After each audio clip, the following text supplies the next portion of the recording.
Eux, ils marchent par la foi et non par la vue. Mais moi, je vous conseille vivement de marcher par la connaissance scientifique et historique, notamment celle de nos ancêtres kémites, par les cinq sens et par l'intelligence. Abou Apia.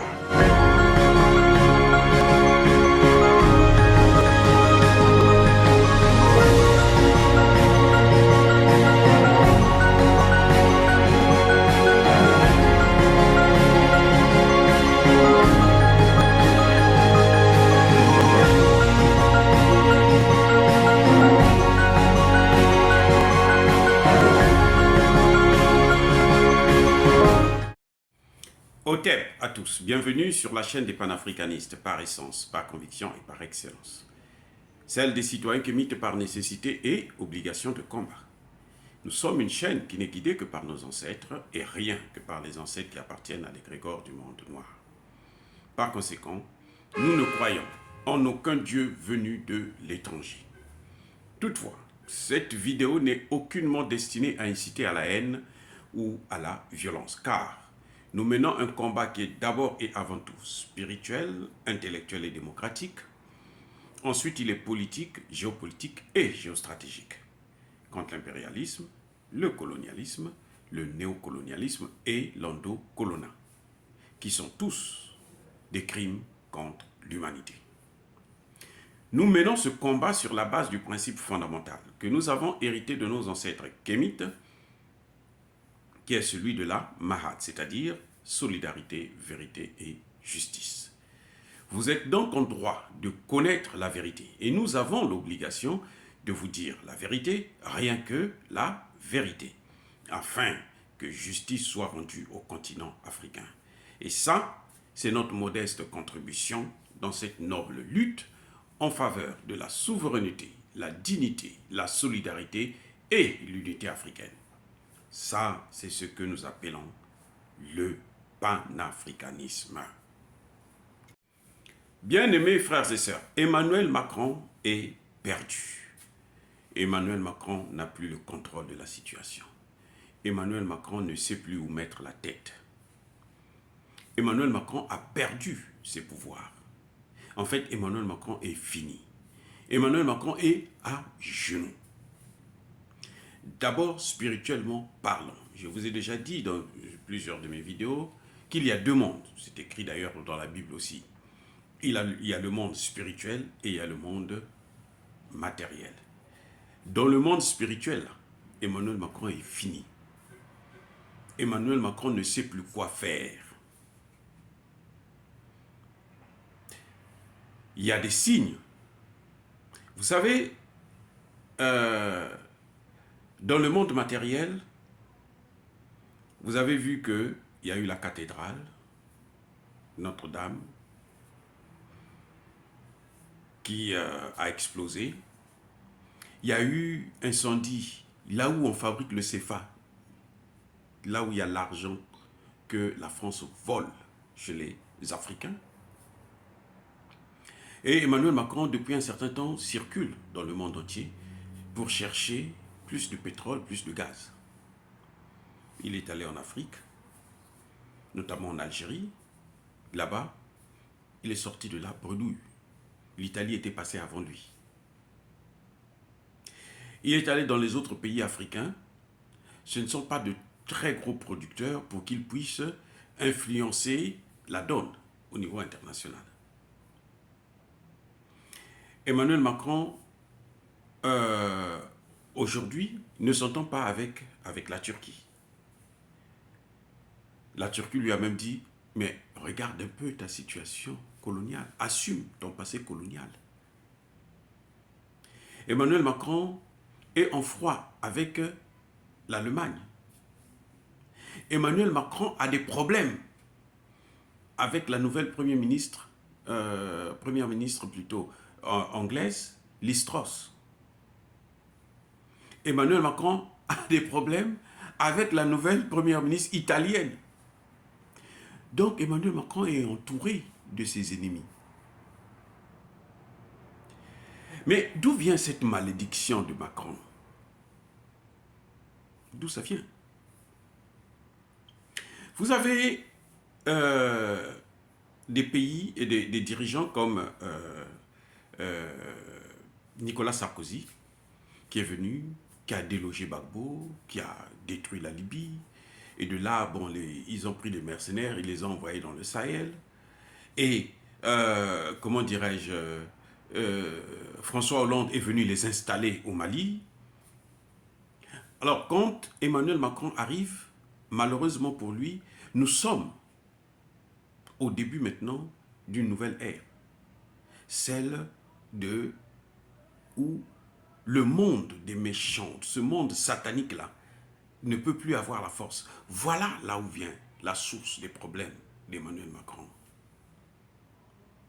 Et quand Emmanuel Macron arrive au pouvoir, il avait pour mission de corriger, c'est-à-dire par exemple le franc CFA, hein, laisser les Africains avoir leur propre monnaie, et puis voir comment il faut renégocier les accords de défense, les accords financiers, les accords militaires avec les pays africains en leur donnant un peu plus d'autonomie.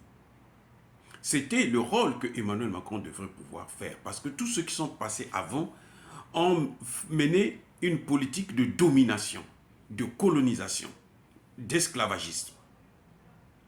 Mais cette politique est arrivée à son apogée. C'est-à-dire qu'elle est arrivée à une étape où ils ne peuvent plus faire mieux.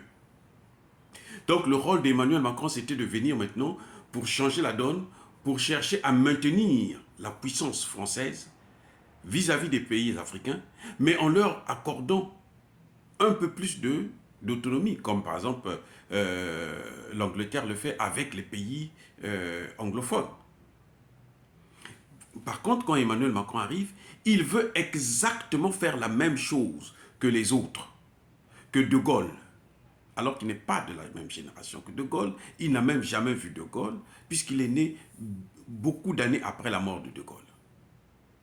Voilà l'erreur fondamentale, j'allais dire fatale, d'Emmanuel Macron, qui fait couler la France. Et il aura donc la responsabilité d'avoir fait perdre à la France l'Afrique. Parce que, telles que les choses sont en train de partir, il sera très difficile pour la France de renégocier avec les Africains. Je répète. C'est-à-dire que Emmanuel Macron n'a pas su s'adapter aux changements évidents plutôt. Emmanuel Macron n'a pas su comment il faut s'adapter, adapter une nouvelle politique qui va de pair avec la façon de penser des Africains, de la jeunesse africaine. Alors que lui-même, il est jeune. Donc, comme il a échoué là, ça va être difficile, ça va être une séparation en quelque sorte brutale. Vous le voyez avec le Mali. Bientôt avec le Burkina Faso. Vous le voyez, ça commence à venir avec la Guinée. Si Idriss Déby, le maréchal, se maintient là, c'est sûr et certain que les relations aussi vont être très tendues et vont peut-être se détériorer et le divorce sera pratiquement inévitable. Donc, la France est en train de perdre. Et que fait Emmanuel Macron? Il est en train de chercher maintenant des marabouts. Emmanuel Macron est à la recherche des marabouts. Il est allé au Vatican tout récemment. Et au Vatican, il va chercher quoi? Il va chercher un soutien spirituel. Parce que dans les loges, c'est fini, il a été déjà vomi. Et oui, vous savez, quand vous êtes dans un domaine spirituel, il y a des erreurs qu'il ne faut pas commettre. Quand vous commettez l'erreur, ce n'est pas évident de réparer ça. Et ce n'est pas évident. Avec Dieu, c'est très difficile quand il vous a fait confiance et que vous le trahissez. C'est très difficile d'avoir encore sa confiance. Donc Emmanuel Macron, même dans les loges, là, ça ne va plus. Maintenant, il est obligé de se tourner vers le pape, vers l'Église catholique. Vous voyez? Et là encore, vous allez voir qu'il commet une erreur monumentale. que nous allons expliquer dans une autre vidéo. Mais pour l'instant, je vous fais comprendre que Emmanuel Macron, en fait, il est terminé. L'empire Macron, l'empire Macronie est fini, est fissuré. Il est fissuré. C'est donc aux Africains de comprendre exactement ce qui se passe, comment l'évolution des choses sont en train de se passer. Là, nous sommes dans une dimension purement spirituelle. Les signes ne trompent jamais. Et c'est à nous, Africains, de prendre nos responsabilités. Le Mali a pris ses responsabilités. Le Centrafrique a pris ses responsabilités. Vous voyez, de plus en plus, la situation est en train de s'étendre. Et les pays occidentaux qui vont vouloir sauver Macron vont tomber avec Macron. Et je répète, les pays occidentaux qui vont vouloir sauver Macron vont tomber avec Macron. On l'a vu au Mali. Quand Macron a vu qu'il était en difficulté, qu'est-ce qu'il a fait? Il est allé appeler les autres pays européens, y compris les États-Unis, avec ce qu'on appelle l'opération Takuba. Takuba, c'était l'embryon de l'armée européenne.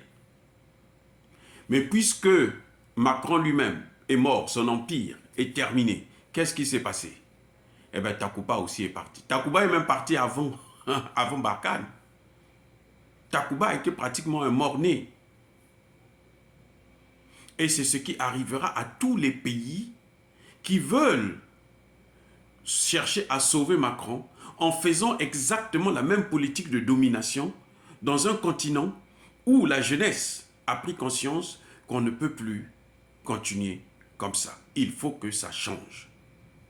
C'est ce qui fait que vous allez voir que les dirigeants africains qui veulent maintenir le même système vont couler avec ce système-là. Je vous répète encore une chose que je vous ai déjà dit. La mouche têtue qui s'accroche au cadavre finira par être enterrée avec ce cadavre. Ce qui reste pour la France, c'est de faire ses funérailles, de célébrer ses funérailles, de l'accompagner à sa dernière demeure. Parce qu'en Afrique, la France est finie. Elle est en perte de vitesse. Et le système France-africain est irrécupérable. Personne ne peut le sauver. Quiconque veut tenter de le sauver va mourir avec. Il va être enterré avec le système. Dire cela, c'est inciter à la haine, inciter à la haine ou à la violence. Non. Je veux faire comprendre à mes frères et sœurs, je veux faire comprendre aux leaders africains que le moment est venu de prendre des décisions justes pour pouvoir sauver l'Afrique. Parce que si on rentre encore, si on tombe encore dans les mains de ces prédateurs, ça va être très, très douloureux pour notre jeunesse. Mais j'ai espoir parce que la situation africaine est en train d'évoluer de façon comme une tache d'huile sur un papier. C'est en train de s'étendre et que petit à petit, tous les pays africains prendront conscience. Les jeunesses sont déjà debout, sont déjà éveillées et sont prêtes à mener le combat. C'est pour ça que, pour terminer, je dis, je persiste et je signe, soyez bénis par le Dieu des Kémites. Et que tous ceux qui persécutent l'Afrique et les Africains, notamment les panafricanistes, tous ceux qui pillent le continent africain, tous ceux qui déstabilisent le continent africain, puissent être écrasés, punis et maudits par le Dieu des Kémites, mais aussi par nos ancêtres angélisés. J'ai dit et j'assume.